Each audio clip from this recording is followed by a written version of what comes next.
पाकिस्तान की मईशत का सबसे ज्यादा मजबूत सतून ज़राअत है। किसान दिन रात मेहनत करके मुल्क को खुराक मुहैया करते हैं, लेकिन मौसमियाती तब्दीलियों से परेशान है। सादिक अली रिपोर्ट कर रहे हैं। किसान कोई एक फर्द नहीं बल्कि पाकिस्तान की मईशत का ज़ामिन है। जब किसान खुशहाल होगा तो पाकिस्तान खुद ब खुद तरक्की की राह में गामजन होगा। मगर आज मौसमियाती तब्दीली की वजह से काश्तकार काफ़ी मुतासर हुआ है और इन फसलों में मौसम का बहुत ज़्यादा अफेक्ट आना शुरू हो गया है।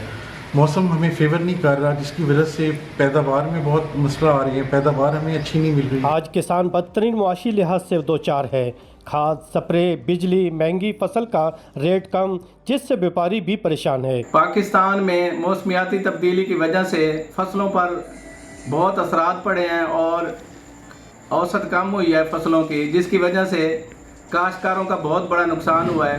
काश्तकारों के साथ साथ आड़तियों और व्यापारियों और ज़िम्मेदारों का बहुत बड़ा नुकसान हुआ है और पाकिस्तान की मईशत पर इसके असरात पड़े हैं। दूसरी तरफ मौसमियाती तब्दीली से गंदम, कपास, मकई की फसलें और सब्जियां फरूट पर असरात के बारे में महकमा ज़राअत आगाही फराम कर रहा है। मौसमियाती तब्दीली की वजह से फसलों की पैदावार मुतासर हो रही है, जैसे गंदम, कपास, चावल और मकई की फसलें। महकमा ज़राअत किसानों को मौसमी अलर्ट्स और जदीद बीज के और पानी के बेहतर इंतजामात के बारे में आगाही दे रहा है। हुकूमत को चाहिए कि मौसमियाती तब्दीली के हवाले से ज़रूरी पॉलिसियों पर फ़ौरन तवज्जो दे और ज़्यादा से ज़्यादा आगाही फराम करे ताकि किसान नुकसान से बच सके। कैमरा टीम के साथ सादिक मिर्ज़ा, आज न्यूज़, मेलची। राजनपुर के देही इलाके उमरकोट में मीठे पानी की फरहमी, सीवरेज सिस्टम की तामीर, फसलों के मुफ्त पानी और जंगलात लगाने का मंसूबा तकमील के आखिरी मराहिल में दाखिल हो गया है। इसहाक गबोल रिपोर्ट कर रहे हैं। हुकूमत पंजाब का ऐसा इक़दाम, अब होगी घर की दहलीज पर साफ पानी की बाआसानी फरहमी। पंजाब रूरल म्यूनिसिपल सर्विसेज ने राजनपुर के देही इलाके उमरकोट में ज़ेरे ज़मीन पानी कड़वा होने की वजह से मीठे पानी की फरहमी के लिए बनाया मंसूबा मुकम्मल कर लिया। यहाँ पर water supply, sewerage, sanitation, solid waste management और एनवायरनमेंट और बिहेवियर चेंज पे मुकम्मल तौर पे काम हो रहा है। इस 90 करोड़ के करीब मंसूबे की 90% काम हो चुका है और अब आखिरी मराहिल में है। मंसूबे में दरिया सिंध से पानी लाकर घरों में मीटर नस्ब करके कनेक्शन के जरिए पानी की फरहमी को यकीनी बनाया जाएगा।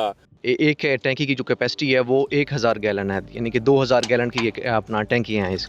और एक साइड पे मेल सेक्शन है, एक साइड पे फीमेल है, यानी कि एक साइड पे और मर्द भरेंगे पानी आके मीठा पानी, और दूसरी साइड पे औरतें। इसके लिए पर्दे का ख्याल है क्योंकि ये इलाका उस हिसाब से है। पूरे उमरकोट का जितना भी पानी होगा उसको ट्रीट करके हम जो है ना इन दी एंड फसलों के काबिल बनाएंगे। राजनपुर की तारीख में पहली बार सीवरेज के पानी को साफ करके फसलों के काबिल बनाया जा रहा है, जिससे माहौल दोस्त गाँव की तकमील मुमकिन हो सकेगी। यहाँ पे पानी पीने का साफ आ गया है। कम अज़ कम ये 1200-1300 घर को पानी की फराहमी मिलेगी। यहाँ पे अच्छा पानी आएगा। उमरकोट के शहरी मीठा पानी मिलने और गाँव में सीवरेज सिस्टम की तामीर पर खुश नजर आते हैं। इसहाक गबोल, आज न्यूज़, राजनपुर। कोटरी साइट एरिया में करोड़ों रुपए की लागत का वाटर ट्रीटमेंट प्लांट नकारा हो गया है और आलूदा पानी ने शहरियों की जिंदगियां खतरे में डाल दी हैं। दीदार अली मल्ला रिपोर्ट कर रहे हैं। कोटरी में साइट वाटर ट्रीटमेंट प्लांट हुकूमती गफलत और नाक़िस इंतजामात के बाइस बेसुध हो गया। सनती फजला साफ किए बगैर बराह रास्त नहरों में बहाया जाने लगा। कोटरी, ठट्टा समेत दीगर नवाही इलाकों के मकीन आलूदा पानी पीने पर मजबूर हैं। सालों से इस चीज पर हमने एहतजाज भी किए हैं, मगर कोई यहाँ पे तहरुक लेने के लिए तैयार नहीं है। इतना गंदा पानी कोटरी के जामशोरे के रिहायशी मकीन यहाँ पे पी रहे हैं। करोड़ों रुपए इसकी बजट है, मगर ये बजट कहाँ खर्च होती है। कोटरी से निकलने वाली नहरों में सनती फजला शामिल होने से शहरों में हेपेटाइटिस, इसहाल, जल्दी अमराज और दीगर बीमारियां तेजी से फैलने लगी। ये जो फैक्ट्रियों की तरफ से केबी फीडर में गंदा पानी छोड़ा जा रहा है, उससे काफ़ी बीमारियां जन्म ले रही हैं, जिसमें हेपेटाइटिस, गैस्ट्राइटिस भी जन्म ले रही हैं। माहिरीन का कहना है कि अगर फौरी तौर पर मौसर इक़दाम न किए गए तो इस माहौलियाती तबाही के नताइज मजीद खतरनाक हो सकते हैं। शहरियों ने हुकूमत से मुतालबा किया है कि वाटर ट्रीटमेंट प्लांट को फौरी तौर पर फ़ाल किया जाए। कैमरामैन के साथ दीदार अली मल्ला, आज न्यूज़, जामशोरो। हासिलपुर शहर की कई सरकारी इमारतें खस्ता हाली के बायस गैर महफूज हो चुकी हैं। दफातर, तालीमी इदारों और अवामी मराकज़ की झुकी दीवारें शहरियों की जिंदगियों को खतरे में डाल रही हैं। तफसील जान लेते हैं वहाँ पर मौजूद मोहम्मद उमर फारूक से। जी उमर फारूक। जी बिल्कुल, हासिलपुर में कई सरकारी इमारतें खस्ता हाली की आखिरी हदों को छू रही हैं, जिनकी दीवारें झुकी हुई, छतें टपकी हुई और बुनियादें कमजोर हो चुकी हैं। इन इमारतों में दफातर, स्कूल, डिस्पेंसरी और दीगर अवामी मराकज़ शामिल हैं, जो रोजाना सैकड़ों शहरियों के जेर इस्तेमाल आते हैं। मकामी ज़राए के मुताबिक मुतअद्दिद इमारतें ऐसी हैं जो कई दहाइयाँ पुरानी हैं, जिनकी मुरम्मत या दोबारा तमीर की तरफ कभी संजीदगी से तवज्जो नहीं दी गई। शदीद बारिशों, ज़लज़लों या मामूली झटकों की सूरत में ये इमारतें किसी बड़े साने को जन्म दे सकती हैं। जबकि सरकारी स्कूलों में रोजाना सैकड़ों बच्चे इन कमजोर दीवारों के दरमियान जो है वो तालीम हासिल करते हैं और हर वक्त ये डर लगा रहता है कि कहीं छत न गिर जाए। शहरी हल्के जो है ज़राई इंतजामिया से मुतालबा कर रहे हैं कि फौरी तौर पर इन इमारतों का सर्वे करवाकर खस्ता हाल इमारतों को खाली कराया जाए, मुरम्मत या नई तामीरात के लिए बजट मुख्तस किया जाए और आवाम को जो है वो महफूज माहौल फराहम किया जाए। जी। कोट अद्दू के गुंजानाबाद इलाके में शहर का वाहिद स्लॉटर हाउस भूत बंगले में तब्दील हो गया है। ना तो छत है, ना ही दरवाजे, गंदगी और ताफुन, इलाका मकीन परेशान है। तफसील जान लेते हैं मोहम्मद अजहर फारूक से। जी अजहर।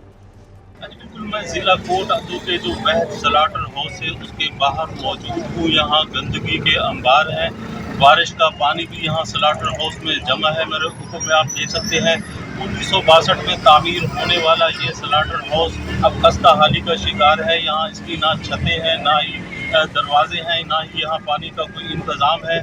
बारिश आने के बाद कसाब यहाँ खड़े होकर जानवर ज़िबा कर देते हैं। वही मुज़र सेहत गोश्त जो है बाज़ारों में फ़रोख्त होता है, जिसकी वजह से बीमारियाँ भी फैल रही हैं। अगर मैं बात करूँ यहाँ गंजान आबाद इलाके की, तो ये शहर के वस्त में मौजूद है, जहाँ जो नज़दीकी इलाका मकीन है इस स्लॉटर हाउस की वजह से इंतहाई परेशान है। जानवरों की बाकियात जो पड़ी रहती हैं उसकी बदबू से इनका जीना मुहाल है। शहरियों का ये भी मुतालबा था कि ये स्लॉटर हाउस शहर से बाहर मुंतकिल किया जाए। अगर ये स्लॉटर हाउस शहर से जब तक मुंतकिल नहीं होगा, यहाँ इसकी सफाई सुथराई की जाए ताकि वो अपनी सुख की ज़िंदगी गुजार सकें। जी। रुक करते हैं मर्दान का। तो मर्दान सेंट्रल जेल में लगे जैमर से इलाका मकीनों को भी मोबाइल सिग्नल्स में शदीद दुश्वारियों का सामना करना पड़ रहा है। सूरत हाल पर इलाका मकीनों ने एहतजाज किया है। तफसील जान लेते हैं। फयाज आफरीदी हमारे नुमाइंदे हमारे साथ हैं। जी फयाज।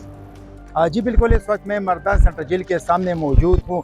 यहाँ पर जेल इंतज़ामिया ने जैमर लगाए हैं, जिसकी वजह से इलाका मकीनों का मोबाइल सिग्नल जो है वो बहुत ज़्यादा मुतासर है, जिसकी वजह से इलाका मकीन जेल इंतज़ामिया के ख़िलाफ़ सराप एहतजाज है। इस वक्त मेरे साथ इलाका मकीन मौजूद है कि जैमर की वो दायरेकार जो है बाहर की तरफ वो बहुत सख्त की गई है और हमारे मरीज़, हमारे बच्चे और हमारा कम्युनिकेशन सिस्टम जो है वो बहुत इफ़ेक्ट हुआ है।